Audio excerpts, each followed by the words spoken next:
নমস্কার বন্ধুরা, আমি কাকলি। আজকে আমি খুব ছোট্ট একটা ভিডিওর মাধ্যমে তোমাদেরকে দেখাবো পারফেক্ট মাপ সহ ইডলি বানানোর পদ্ধতি। আশা করছি তোমাদের ভিডিওটা ভালো লাগবে। ছোট্ট ভিডিও দেখে নিও।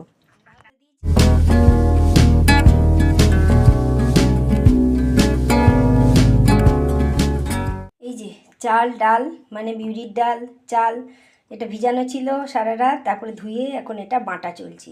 এই দেখো এক দফা বাটা হয়ে গেছে, আর এটা এবার বাটবো। তো চলো কি বানাচ্ছি সেটা একবার দেখাই। আর চাটনিটা বানিয়েছি ছোলার ডাল আর বাদাম শুকনো খোলায় একটু নেড়ে, তার সঙ্গে এর মধ্যে দিয়ে দিয়েছি আদা রসুন আর কাঁচা লঙ্কা দিয়ে বেটে, আর এই দেখো তেল কারি পাতা লঙ্কা সর্ষে ফোড়ন দিয়ে সাঁতলে দিয়েছি।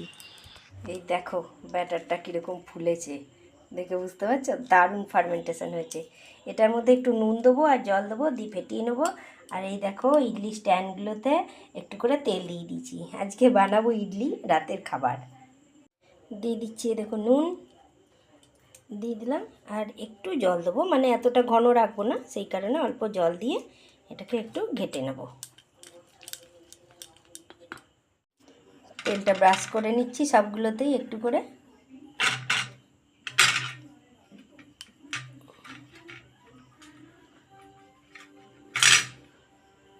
এই দেখো স্ট্যান্ডের মধ্যে দিয়ে সবগুলোতে ফিল আপ করে দিয়েছি। এবার এই যে কুকারে জল নিয়েছি, এবার গ্যাসটা অন করে দেবো আর এর মধ্যে ঢুকিয়ে দেবো। এবার কুকারের মধ্যে ইডলি স্ট্যান্ডটা সেট করে দিয়েছি। আর এই প্রেসার কুকারে সিটিটা ঢাকনাটাতে লাগাবো না, আর এই গার্ডারটাও লাগাবো না। তো এই ঢাকনাটা দিয়ে আমি শুধুই এটা আটকে দেবো।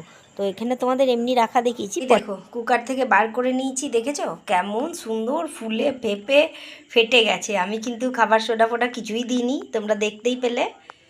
তো দেখো হয়ে গেছে। এবার একটু ঠান্ডা হতে দিয়েছি, এটা ঠান্ডা হয়ে গেলে তারপরে আমি একটা একটু করে বার করে তোমাদের দেখাচ্ছি। এগুলো একটু একটু করে এবার চামচে করে এরকম করে ছাড়িয়ে নিতে হবে, একটু একটু করে এরকম ঠেলে ঠেলে একটু টাইট ভাবটা কাটিয়ে নেবো, তারপরে উঠিয়ে নেবো। হ্যাঁ উঠিয়ে নিই, তারপরে তোমাদের দেখাচ্ছি। তাহলে দেখলে তো বন্ধুরা কত সহজভাবে ইডলি বানানো যায়। তোমরাও কিন্তু অবশ্যই এইভাবে ইডলি বানিয়ে নেবে। খুব ছোট্ট এই ইডলি বানানোর ভিডিওটা তোমাদের যদি ভালো লেগে থাকে তাহলে অবশ্যই ভিডিওটা দেখে একটা লাইক করে দিও, আর আমার পাশে থাকার জন্য আমার চ্যানেলটা সাবস্ক্রাইব করে তার পাশে বেল আইকনটা আর অল নোটিফিকেশানটা অবশ্যই কিন্তু অন করে দিও। তাহলে যখনই আমি ভিডিও আপলোড করব সবার প্রথমে তোমাদের কাছে পৌঁছে যাবে।